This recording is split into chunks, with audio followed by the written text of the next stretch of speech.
Good morning, everyone. Welcome to my channel Belal Language School. Today we are going to learn about future indefinite or future simple tense. আজকে আমরা সাধারণ ভবিষ্যৎকাল সম্পর্কে বিস্তারিত জানব। তার আগের ক্লাসে আমরা জেনেছি প্রেজেন্ট পারফেক্ট কন্টিনিউয়াস টেন্স। তাহলে শুরু করা যাক present indefinite or present simple tense সম্পর্কে আলোচনা। প্রথমে এখানে দেখতে পাচ্ছি ফিউচার ইনডেফিনিট টেন্স আর ফিউচার সিম্পল টেন্স। সাধারণত ভবিষ্যৎকালে কোনো কাজ করব বোঝালে এই টেন্সে আপনি সেন্টেন্সগুলো ব্যবহার করবেন। তাহলে দেখি ভার্বের কি কি ভিন্ন রূপ হয় এই টেন্সে। প্রথমে শ্যাল উইল ডু করব, শ্যাল অথবা উইল এটা এক্সট্রা হিসেবে আসবে মেইন ভার্ব অর্থাৎ বেসিক ভার্বের সাথে। বেসিক ভার্বটি হচ্ছে ডু। তাহলে দেখে নেই বিভিন্ন সাবজেক্টের সাথে এই শ্যাল উইল ডু কিভাবে আসে। তাহলে আমি 10টি সাবজেক্ট দিয়ে বলে নিচ্ছি। I shall do the work, আমি কাজটি করব। We will do the work, আমরা কাজটি করব। You will do the work, তুমি কাজটি করবে। You will do the work, তোমরা কাজটি করবে। He will do the work, সে কাজটি করবে। She will do the work, সে কাজটি করবে। They will do the work, তারা কাজটি করবে। It will do the work, ইহা কাজটি করবে। Kamal will do the work, Kamal কাজটি করবে। Kamal and Jamal will do the work, Kamal এবং জামাল কাজটি করবে। তাহলে আমরা এখানে বুঝে গেছি মেইন ভার্বের আগের ওয়ার্ড অর্থাৎ অক্সিলারি ভার্বটি কিভাবে পরিবর্তিত হয় এবং সাথে সাথে বাংলাটা কিভাবে পরিবর্তিত হয়। আমি করব, তুমি করবে, সে করবে, এভাবে। তাহলে এই টেন্সে বহুল ব্যবহৃত সেন্টেন্সগুলো আমি একবার পড়ে দিচ্ছি এবং এটি প্র্যাকটিস করলেই আপনি ভালোভাবে স্পোকেনে পারদর্শী হয়ে যাবেন। তাহলে প্রতিটি সেন্টেন্সে ভার্বটা কিভাবে পরিবর্তিত হয় সেটি আপনি লক্ষ্য রাখবেন। তাহলে আমি বলছি I shall do the work, আমি কাজটি করব। শ্যাল ডু কাজটি করব। I shall do the work, আমি কাজটি করব। শ্যাল ডু অর্থ হচ্ছে করব। I shall not do the work, আমি কাজটি করব না। Shall I do the work, আমি কি কাজটি করব? Shall I not do the work, আমি কি কাজটি করব না? What shall I do, আমি কি করব? What shall I not do, আমি কি করব না? তাহলে এখানে 6টি সেন্টেন্স সাধারণভাবে লেখা হয়েছে। এই 6টি অ্যাঙ্গেল থেকেই বাকি প্রশ্নগুলো তৈরি হবে। তাহলে এই 6টি অ্যাঙ্গেল একশেষে আপনি পড়ে নেবেন। পরবর্তীতে বিভিন্ন রূপে যে সেন্টেন্সগুলো আসে তার প্রথম অংশটি আমি লিখে দিয়েছি। When shall I do the work, আমি কখন কাজটি করব। শুধু ওয়েন শব্দটি এই সেন্টেন্সটার সাথে যুক্ত হয়েছে। When shall I do the work, আমি কখন কাজটি করব। Where shall I do the work, আমি কোথায় কাজটি করব। How shall I do the work, আমি কিভাবে কাজটি করব। Why shall I do the work, আমি কেন কাজটি করব। উইচ শ্যাল আই ডু, আমি কোনটি করব। Or which shall I do the work, আমি কোন কাজটি করব। Which work shall I do, আমি কোন কাজটি করব। উইচ এর পরেও আপনি নাউন দিতে পারেন অথবা এভাবে লিখলে আপনি পরে নাউনটি দিতে পারেন। By which shall I do the work, আমি কোনটি দ্বারা কাজটি করব।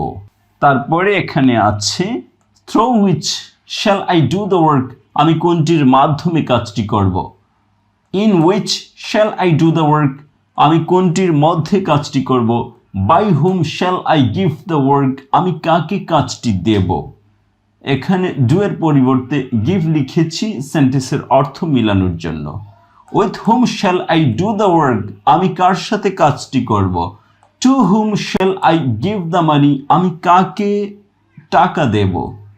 What for shall I do the work, আমি কিসের জন্য কাজটি করব। Or for what shall I do the work, আমি কিসের জন্য কাজটি করব। How much shall I do the work, আমি কতটুকু কাজ করব। অথবা how much time shall I do the work, আমি কত সময় কাজটি করব। How many mangoes shall I eat, আমি কতগুলো আম খাবো। How many Times shall I do the work, আমি কতবার কাজটি করব। How long shall I do the work, আমি কতক্ষণ কাজটি করব। How far shall I do the work, আমি কত দূর কাজটি করব। এছাড়াও আরও কতগুলো হিন্টস দেয়া আছে, এগুলো দিয়েও আপনি সেন্টেন্স বানাতে পারেন। What ever shall I do, আমি যাই করব। Bout hmm shall I do, আমি কি সম্বন্ধে করব। Without hmm shall I do the work, আমি কাকে ছাড়া কাজটি করব। Before hmm shall I do the work, আমি কার আগে কাজটি করব। অথবা after hmm shall I do the work, আমি কার পর কাজটি করব।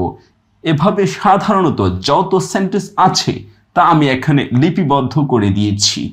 তার পরবর্তীতে একটু অ্যাডভান্স হলেই আপনি এভাবে পাবেন এই সেন্টেন্সগুলো।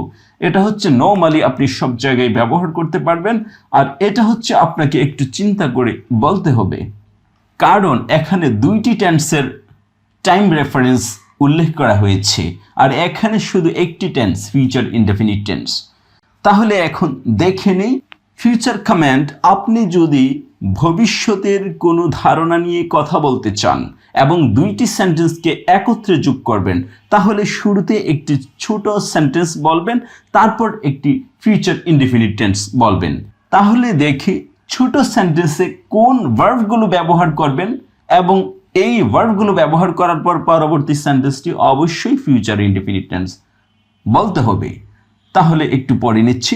সাপোজ, মনে করা, শিওর আর শিওর অবশ্যই, ফিল অনুভব করা, ডাউট সন্দেহ, নো জানা, বিলিভ বিশ্বাস করা, এক্সপেক্ট আশা করা, হোপ আশা করা, থিঙ্ক চিন্তা করা, পারহ্যাপস সম্ভবত, প্রবাবলি সম্ভবত। তাহলে ছোট সেন্টেন্সে এখানের যে কোনো একটি যোগ করবেন এবং পরবর্তী সেন্টেন্সটি ফিউচার ইনডেফিনিট করবেন। তাহলে পড়ে নিচ্ছি দুই বা তিনটি সেন্টেন্সে। I am sure, I am sure অর্থাৎ I am sure. He will go to school, সে অবশ্যই স্কুলে যাবে, এই ব্যাপারটা আমি নিশ্চিত। তাহলে আমি নিশ্চিত যে সে স্কুলে যাবে, দ্যাট শব্দটি এখানে লিখতে হয় না। তারপরে বিলিভ দিয়ে একটি লিখেন, I believe god will help us, আমার বিশ্বাস ঈশ্বর আমাদের সাহায্য করবেন। তাহলে আই বিলিভ ছোট সেন্টেন্সে সাবজেক্ট ব্যবহার করবেন, এখান থেকে একটি ভার্ব ব্যবহার করবেন, তারপর ফিউচার ইনডেফিনিট টেন্স একটি ব্যবহার করবেন যেটা ভবিষ্যতের অর্থ দেবে। তারপরে থিঙ্ক দিয়ে একটি করে নিচ্ছি। I think Bangladesh will win the match, আমি ভাবছি বাংলাদেশ খেলায় জিতে যাবে।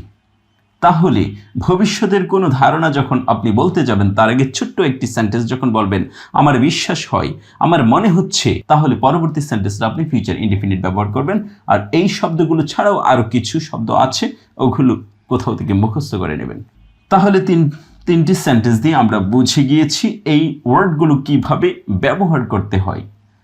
তার পরবর্তীতে এখানে আছে সাইকেল ইভেন্ট অফ ইনক্লুশন, অর্থাৎ কোনো কাজ যখন আবর্তিত হয়, আর এই আবর্তনের সময় আপনি ভবিষ্যৎ চিন্তা করবেন, পিছনে চিন্তা করবেন না।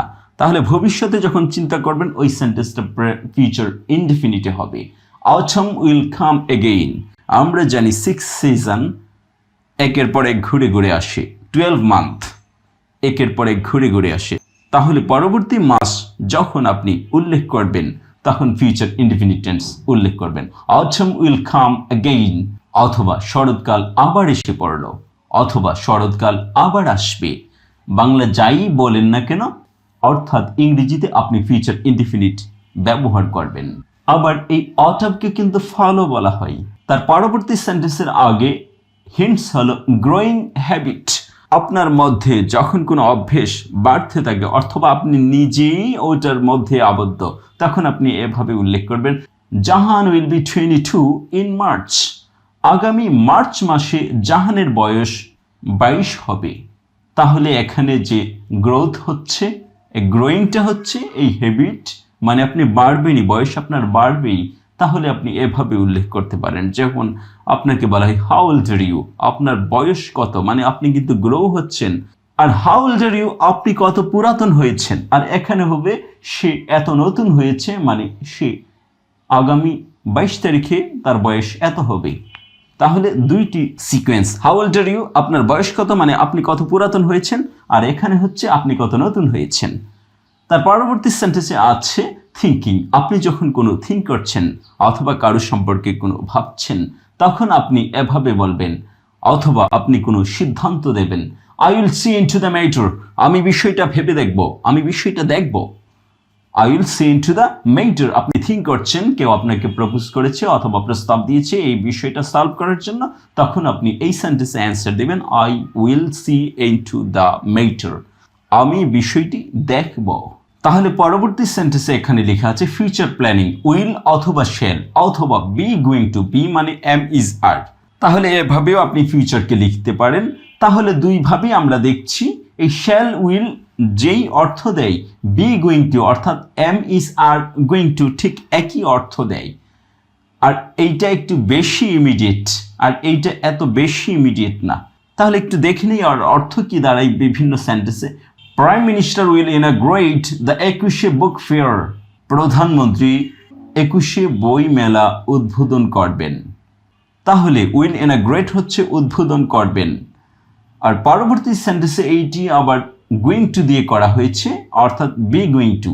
Prime minister is going to inaugurate the 21শে বুক ফেয়ার, প্রধানমন্ত্রী 21শে বইমেলা উদ্বোধন করতে যাচ্ছেন ইমিডিয়েটলি। তাহলে ইজ গোয়িং টু এর অর্থ হচ্ছে শ্যাল বা উইল, একই অর্থ। তাহলে আমরা এখানে দেখে ফেলেছি উইল শ্যাল এর পরিবর্তে বি গোয়িং টু করা যায়। বি গোয়িং টু এখানে বি অবশ্যই এম ইজ আর, যে কোনো একটি হবে অ্যাকর্ডিং টু সাবজেক্ট, সাবজেক্ট অনুযায়ী। তার পরবর্তীতে এখানে আছে happening at the time of speaking, আপনি যখন কথা বলছেন ঠিক এই সময়ে একটি ঘটনা ঘটে যাচ্ছে, তার পরবর্তী পদক্ষেপ নেওয়ার জন্য আপনি অবশ্যই ফিউচার ইনডিফিনিট টেন্স ব্যবহার করবেন। ইটস রেইনিং, বৃষ্টি হচ্ছে, I will take an umbrella, বৃষ্টি যেহেতু হচ্ছে আপনাকে আমব্রেলা নিতেই হবে। আপনি বলবেন না it's raining I take umbrella, আমি ছাতা নেই, আমি ছাতা নেব। কারণ বৃষ্টি যখন হচ্ছে তখন আপনি বলছেন, একটু পরবর্তীতে আপনি কাজটা ইফেক্টিভ করবেন, তাই ভবিষ্যৎ বোঝানোর জন্য আপনি ফিউচার ইনডিফিনিট টেন্স ব্যবহার করবেন। ইটস রেইনিং একটি sentence, I will take an umbrella, আমি ছাতা নেব, এখন বৃষ্টি হচ্ছে। তারপরে দেখেন এখানে two ways of immediate future, নিকটবর্তী ভবিষ্যৎ বলতে আপনি আরও দুইটি পন্থা অবলম্বন করতে পারেন। এর আগেও গোয়িং টু এর অর্থ আলোচনা করেছি, এখানে আবার অন্যভাবে আসছে। The boat is full of water, it is going to sink, মানে নৌকাটা পানিতে পরিপূর্ণ হয়ে গেছে, এখনই এটি ডুবে যাবে, অর্থাৎ ইমিডিয়েট ফিউচার, আর কিছুক্ষণের মধ্যে এটি ডুবে যাবে। আবার এইটা অন্যভাবে আসে, let's get into the train, it is about to leave, চলো আমরা ট্রেনে উঠে পড়ি, কারণ কিছুক্ষণের মধ্যেই ট্রেন ছেড়ে যাবে। It is about to leave, ট্রেনটি প্রায় ছেড়ে যাবার জন্য চেষ্টা করছে, মানে ছাড়ছে ছাড়ছে না, ছাড়ছে ছাড়ছে না, এরকম একটি অবস্থা। তাহলে এখানে আপনি গোয়িং টু এর পরিবর্তে ইট ইজ অ্যাবাউট টু লিখবেন, প্রায় যাচ্ছে যাচ্ছে না এরকম একটা অবস্থা। আর এখানে হচ্ছে এটা যেহেতু ফুল হয়েছে একটু পরে চলেই যাবে, তাহলে পার্থক্যটা হচ্ছে এটা একটু পরে চলেই যাবে, আর এটা হচ্ছে ছাড়ছে না ছাড়ছে এরকম একটা অবস্থা হচ্ছে, মানে একবার একটু চালু করছে আবার বন্ধ করছে। তাহলে ইট ইজ অ্যাবাউট টু, আর এটা হচ্ছে ইট ইজ গোয়িং টু।